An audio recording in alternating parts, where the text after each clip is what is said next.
All right, everybody, so excited to introduce you to this lovely lady sitting next to me. I'm here with Dr. Nina Stevens, Nina Stevens Orthodontics. Before we continue, I do want to give a shout out to Nicole Trigg, who introduced us. We asked all of the ladies in our group to suggest some other fantastic women that we should meet. You came up on her list. Thank you. Super excited. Let's start off with this stuff. Tell us a little bit about your business. Obviously, it's pretty straightforward. Talk to us a little bit about that. I have my own orthodontic practice, so I specialize in braces and Invisalign. That's all I do. Sometimes we get some questions of, do we do any general dentistry? My training was really specialized in orthodontics, so that's what I focus on. We treat patients from as young as 6 years old all the way up to, we have some patients in their 90s, really across the board. We were talking earlier, you've been in this location for a short period of time. You are in the process of custom building your new location. That's kind of a big deal. It's a huge deal. Talk to us a little bit about that. I know the area far too well because of the Home Goods that's in Bermuda Dunes on Washington Street. Say less. So the Absolutely. old Wells Fargo building that was on the corner, that is me now. So I took over that building. I was really blessed to get that property. And we are occupying the whole building. I'm custom building my office from the ground up, basically. Okay. Kind of demolished everything in the bank except for the vault. We're keeping the vault. Fun. That's going to be like our private treatment room. Just building a state-of-the-art location to see our patients in. I think that location is, there's such a need on the east side of the valley. Yeah, definitely. So a lot of our patients are commuting from Indio, from La Quinta. We have a lot of families that are in Bermuda Dunes, so super excited to be there. And construction is supposed to be done in the summer. Wow, that's right around the corner. It is, yeah. Awesome. So how long have you been in practice? I have been in practice for about 3 years now. Yeah. And worked for other doctors in the valley prior to opening my own office in August of last year, so it hasn't even been a year yet. Yeah. Yeah. Amazing. Yeah. I don't know a lot about timeframes around getting your own practice in your field, but it seems as though 2 years and some change is pretty quick. Yes, it was a quick decision. I always kind of the idea of starting my own practice from scratch.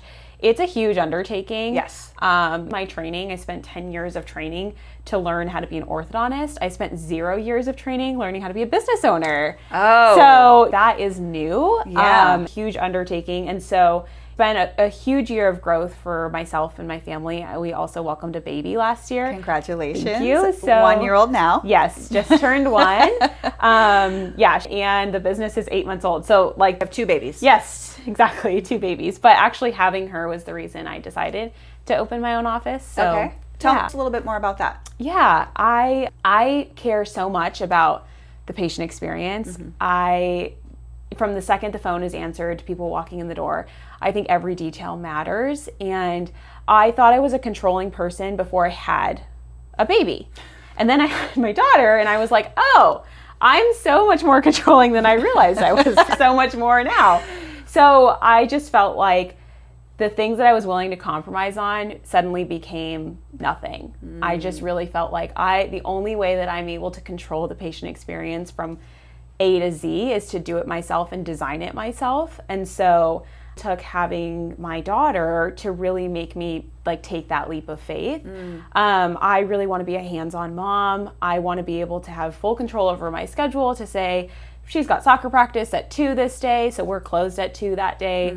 And I really felt like the only way to do that was to just do it myself. I didn't want to ask anyone for permission for anything, ever. So I decided to just do it, take the leap of faith, and it's been the best decision. I've been so fulfilled in this past year, both first and foremost as a mom, and then second as a business owner and doctor. It's been quite the year.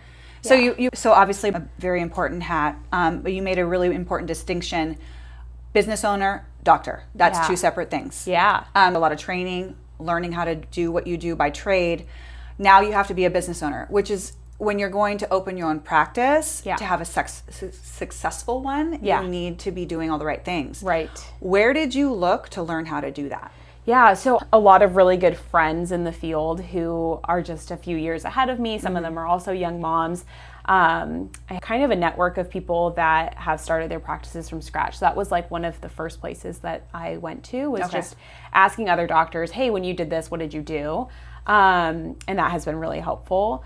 I think even though everything is new to me, something that I do try to keep in mind is we're not trying to reinvent the wheel. It's not new to somebody else. It's not new to someone else. People do this all the time. And that was a lot of my decision to do it too, was like, people do this. People have Right. done it. So why can't I do it?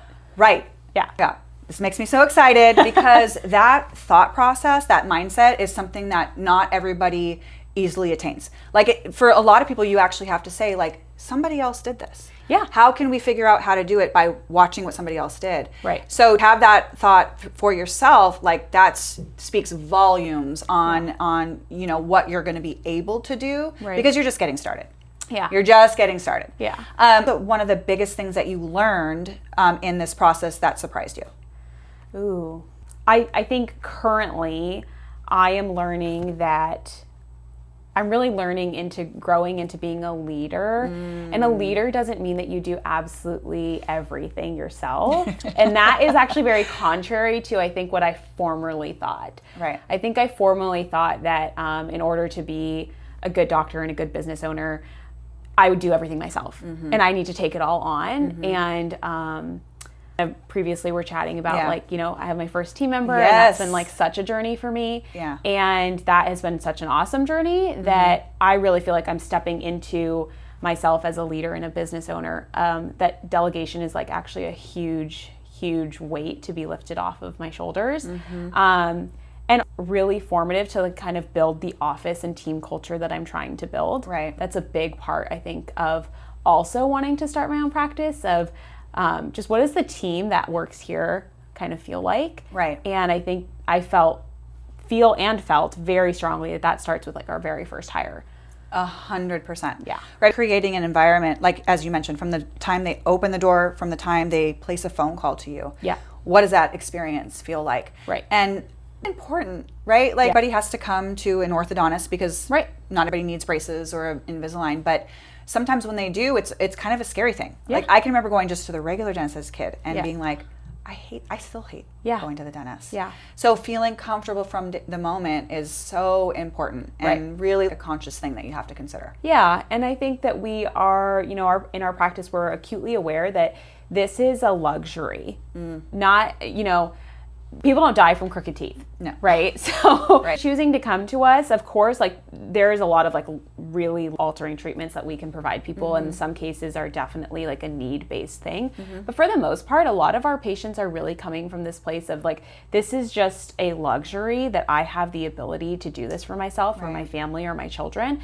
And so we need to create an environment that people want to choose us. There's got to be a reason as to why they choose us. Right. Yeah. So how did you decide on doing orthodontics versus just like base or general dentistry? Yeah, I did that because I fell in love with orthodontics when I was like 13 years old. Okay, please tell us why. Yeah, such a nerd. Because you have beautiful straight Oh, teeth. thank you. It feels like I would need to, right? Like it kind of comes with the territory. But I loved having braces myself as a teenager, and I would ask for a mirror at all of my appointments, and I would ask them to explain to me like what was going on. I went on to like shadow my orthodontist and about the field. I just remember looking around and thinking, this is the most fun job ever. Like everyone is happy in here. No one's scared to come here because nothing really hurts. Every kid is picking out a fun color. There's a movie on the TV. Like everything about it just seemed like so joyous. Both my parents are physicians. That was a big part of my decision too. Sure. In very intense specialties. And so for me, I really loved the idea of like still being able to be a doctor, be in healthcare, still help people, but not so much that people are in pain and it's daunting. Right. I feel like orthodontics is the dream job. And so I fell in love with it at that age, basically came home and said, hey, I think I want to be an orthodontist. And my parents were like, yeah, let's do it. And so my parents have been like my biggest supporters. That's awesome. And very formative in my journey. And yeah, okay, if that's what you want to do, this is going to be the path. You know, 4 years of college, 4 years of dental school, 3 years of residency. And I was like, okay. And kind of step in front of another. And then when I finished my training, I came back to the desert, worked for other doctors in the area. And then now I'm on kind of my next journey of like being my own boss and being a practice owner. But dream job every day that I get to do what I do. I feel like this was so cool. Yeah. Yeah. So you mentioned your parents are physicians. Yeah. Was there pressure to kind of in the medical or dental field, or did you feel like that just felt like the right thing? My parents were always very supportive of saying, like, really do what you're passionate about. And I think in some ways they were actually almost pressured me the opposite way to say, like, really only do medicine if you absolutely love it. Because it's really so hard. My dad is so passionate about what he does. He's still working like a dog. He still works all the time. He gets called in the middle of the night to go to the hospital for patients, and such a drive and passion that really like pushes him to do what he does. I think he really does it because he truly loves it. And so when I found that in orthodontics, it just became like I just want to do this. It felt right. For sure. And they, I think, and were so supportive of that. That's a long time to commit. Was there ever a moment when you're like, oh, I can't do any more school? No. I love that. I mean, I love that. That's amazing. I just had moments of like, oh my gosh, can I do it? Not like want to do it. I always wanted to, because that was always the dream, was like the end goal. But just more of like, am I actually capable of doing this? You are. Thank God. Clearly you are. A lot of prayer. Was there, when you decided to become a mom, or when that happened, did you kind of, you'd be able to balance both? Yes and no, but to be honest, more on the no side. And the reason why is because a lot of why I chose orthodontics was because of the ability to kind of shape your own hours. My parents didn't have that luxury in medicine. And so it was a lot of my reasoning of like feeling like ortho was such a dream job, because you still kind of have the best of both worlds of helping patients and being a doctor, but then being able to kind of around your life and your family. And so I knew that my dream was to have a family one day. So I feel really nice to just have like full control over the schedule and be able to kind of, I was home for 2 hours in the middle of the day today with her. Like, that's the best. Well, like you said, it's not like there's probably not a lot of emergency situations in orthodontics. You can set that schedule, and that's really, I never considered that. You know what I mean? Like, when you're sort of an outside person looking in on that type of thing, you don't really, you all work really hard. So like the doctors, they all are working all the time really hard. And that's kind of, a lot of us do. And I think, like, you know, when I am here, I'm 100% here. And when I'm home, I try to be 100% at home.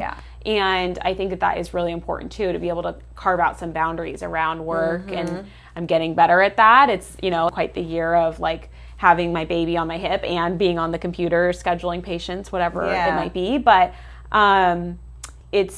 we do work really hard. And at the same time, I kind of have to remind myself, like, I did work so hard to be able to be at a place where I can kind of schedule to fit around my family. So taking the moments when you can, and also prioritizing those moments. Right? If you don't, it's so easy for the day to go by so quickly. Totally. It's totally creeping on your Instagram. And you do a lot of really fun stuff with the kids. So tell us a little bit about how that sort of started, and talk about that. So it started with two of my patients, these really sweet sisters that were like, we should do a TikTok dance together. And so we did that. And then other patients started to say, hey, you know, Jenny got to do a dance with you. How come I didn't get to do a dance with you? And so did a little dance with little Marie. And then so it just kind of like kept, and the parents like have been loving it. And so I'll be like out and about, I'll be at the gym, and someone will say, I love the dance that you just did. And so it's kind of just become like a thing. I never intended for it to be a thing, to be completely honest. It's a little stressful for me to like learn all of these dances. It's not the easiest thing in the world. I would imagine so. Right? So fun. And it's such a fun way to like fully engage with the patients and the kids, and they love it, and it brings them so much joy, and in turn it brings me joy too. When you talk about the kids, it's like they're never going to know a time where this wasn't like you know what I mean? Like, the generation of today, social media is a thing, and there's an opportunity to put something on socials. So that's a huge deal and also helps them to feel comfortable. Right? Just going to the doctor or doing that thing, like, I'm going to go see my friend, Dr. Stevens. Do they call you Dr. Nina or Dr. Stevens? They often call me Dr. Nina, which I'm cool with. I had touched on a little bit on, you know, being a younger doctor and sort of, I don't want to say not necessarily giving you respect, but not thinking to give you the respect of that title. How does that feel? It's really hard. It's really hard. I do feel like I mean, I feel like I'm a very down-to-earth person. I don't feel like, oh, I'm a doctor and doctors walk on water. No, like I feel like we're all people. We're all the same. We all breathe the same, speak the same, right? So I feel like I should be treated any differently because I have this title. In my own practice, though, I do feel like, yes, I am the doctor in this practice. And I think we're moving a little bit out of the era. We've come leaps and bounds from, before the standard image of a doctor was usually an older man. Older white man. Older white man. Old. And I'm not white. And you're not a man. And I'm not a man. And then I do TikTok dances. So it's not have any of that going for me. But at the same time, I feel like we have come a long ways. That people don't necessarily always think that that is what the doctor is. I try to be really intentional about little things in my brand that imply that I am the doctor, right? Like it was intentional that my practice name is not Stevens Orthodontics. No, it's Nina Stevens Orthodontics because that's like the entirety of my name. I try to be intentional about like wearing a white coat depending on, what I'm seeing and things like that. Because I do think that those little details do matter for patients.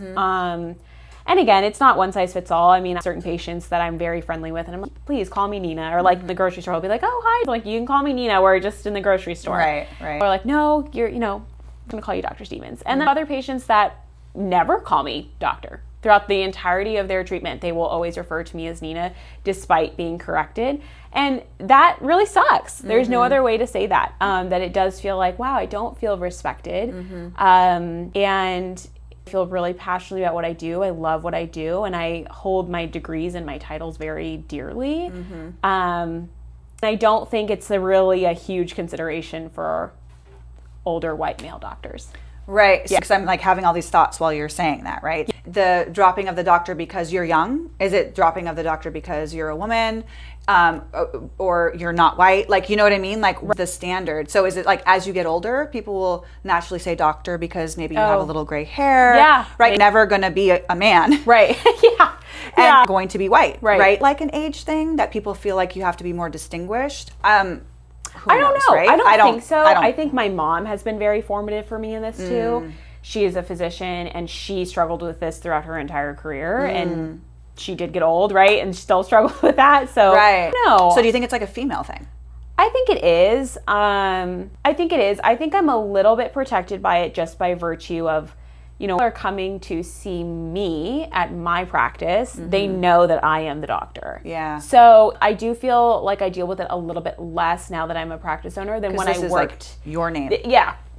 It's my name on the building. So but that's who they're coming to see. I dealt with that more when I worked in other offices and my name wasn't on the building. Right. Because again, and people would say, oh, are we going to see the doctor? You just did. Hi. It's... Sure, let me go get her. Oh, she's here. Oh, hi. It's me. Yeah, exactly. Yeah. So I deal with it less here, and then I feel like in my own practice, I deal with it more of like the UPS guy walks in and is like, or you rep of like a company who wants to like sell something and says, hey, is the doctor in? And sometimes I don't think he thought it was funny, but I was like, yes, let me go grab her. And then I walked away and then I walked on the other side of the office and I was like, I was in a very snarky mood that day. Oh. Yeah, I don't think he was mortified, but that was let's not assume, right? Like to this, I'm going to give Cliff Notes versions of it because I don't remember all the details, but it was basically this story about this woman who owned like a Chick-fil-A. She owned like multiple. There was some sort of, or something that was happening where a repair person had to come. The repair person comes, calls, she answers the phone. He's like, I need to speak to the owner. Because her husband had put the appointment together. So he calls, sets up the appointment, the person comes, and she's like, I am the owner. He's like, no, I spoke to a man. Like, where's the owner? And he was like, I'm not gonna do this work unless you bring the owner. And she was like, so then comes in, he's like, I'm the one who spoke to you. And she was like, you can go get a different job. You can go find yourself a different job. I'm gonna hire somebody else. Good for her. Yeah, because it is interesting, right? And I'm reading this book about one of the first female editors, like, back in the late 1800s, like who like literally fighting to do like the most basic things that we take for granted, right? So in today's world, it's way different. And thank you so much for all the women that came before us because there are things that we never have to actually consider. Yep. And you still have those moments where you're like, I am the doctor. Right. Interesting to see what it's like for your daughter Yeah. and what she decides to do. Yeah. And things that she runs up against. It's like for me, like you knew what you wanted to do from a young age. You went to school and it was obviously not easy, but you did it. It felt good, like a straight shot. Did you have some struggles along the way that where you, I don't know, that you needed some extra support, things that where you questioned what you were doing, questioned who you were, things like that? Yeah. Always, I mean, I touched on it earlier. Orthodontics is like one of the most competitive specialties to get accepted into after dental school. Okay. Yeah, it's like a variety of specialties after dental school that you can apply to, right? That's where like endodontists come in, oral surgeons, like there's a whole variety of them. And orthodontics is one of the most sought after specialties. And most of the residency spots or like programs only have anywhere between like 8 to 10 seats. Oh, wow. Programs. And so just always very panicked and very nervous that I wasn't going to make it. Like I just wasn't going to get accepted into a program. And I got accepted into my dream program, which was a dream come true. So I really just more had struggles of like, am I actually capable of doing this? Is this actually going to happen for me? And because I had such a vision and such passion for wanting to be an orthodontist, there was no plan B. Right. So I remember talking to some friends and saying like, well, but if you don't get into ortho this year, that's totally fine. You can practice as a general dentist for a year and then apply again. I'm like, no, I can't. I don't want to do that. Like, I don't want to be a general dentist. Right. I never wanted to be a general dentist. And so that vision was both like a blessing and a curse because it like kept me focused, but it also was like, oh my gosh, like, is this going to happen? Did. Yeah. Praise God. And gosh, literally within less than 3 years, you have your own practice. Yeah. Like crazy. Such a huge deal. Yeah. Because to equate it, I mean, they don't know the whole process, but I'm trying to equate it to like what I do on the day to day, right? Yeah. To build a business and do that in such a short period of time. I mean, it's amazing. It's such an accomplishment. You know, you should be so proud of that. Thank you. I'm sure your parents are, and your daughter will be too when she's old enough to like understand. Yeah, my husband's amazing. Yeah. He is like the backbone, I feel like, of the practice of our home. There's no way I could have survived this past year without him, for sure. And he has always been so incredibly supportive of my vision. When we met in 2014, I had said to him like, hey, I want to become an orthodontist. So I would love to marry you, but it's not going to be for a long time because this is my goal and my dream and my vision.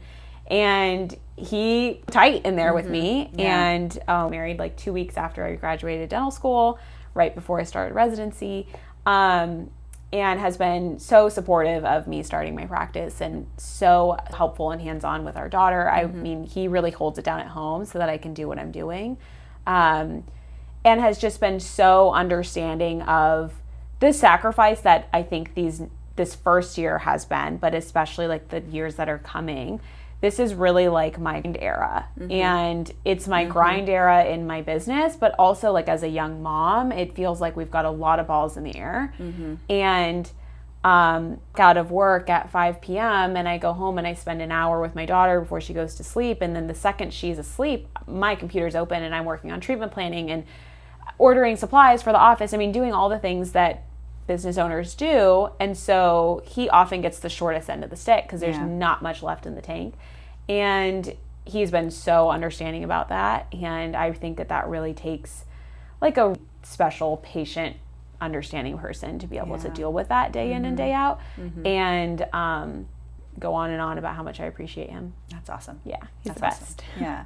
You know what'll help you balance that further is being able to delegate off those things that you don't. Like, Heather? Yes, absolutely. That you can do the things that you absolutely have to do. Yeah. And you can find great people to do the things that need to be done. 100%. But you don't need to do those things. 100%. I feel like I'm already seeing the fruits of that because, I mean, a lot of people don't know this, but up until a month ago, I was answering the phone myself. And so I would have the office phone forwarded to my cell phone. And so what that meant was if a new patient was calling and I was playing on the floor with my daughter, I was often like with one hand playing with, blocks and things like this, hoping that she doesn't cry. And then with the other hand saying, good afternoon, thanks for calling Nina Stevens Orthodontics. How can I help you?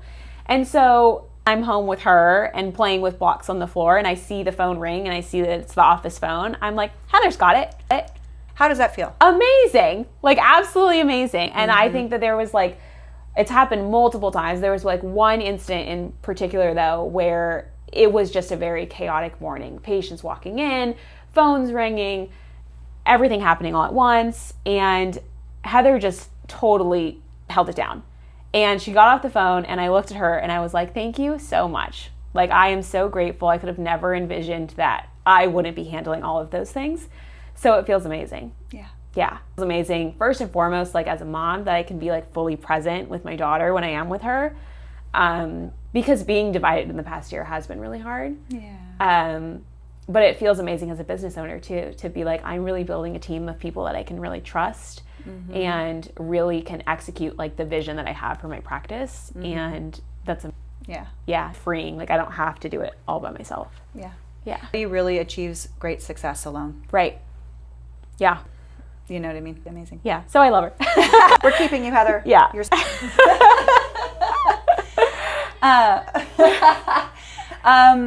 so this has been really good.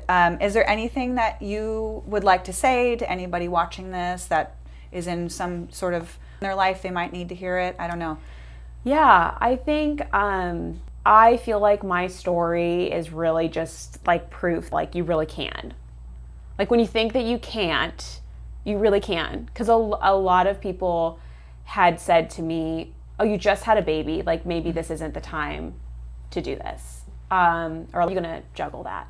And I really think like one foot in front of the other. And ways I wish I would have made the leap of faith earlier to open before I had my daughter. So I would also say like if you feel your spirit nudging you, like listen to that.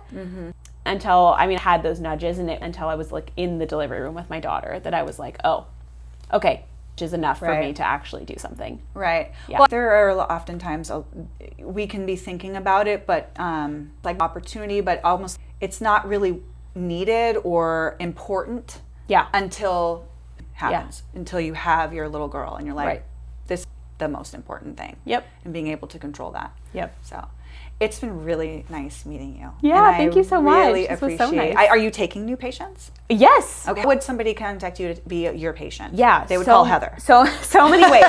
You can call us, you can text us, you can DM us on Instagram, you can reach out on our website. And we'll put all that stuff on your videos. Good now. Yes. Thank you. Yes. Thanks for having me. me. Appreciate it. Thank you so much. Thank you. Until next time.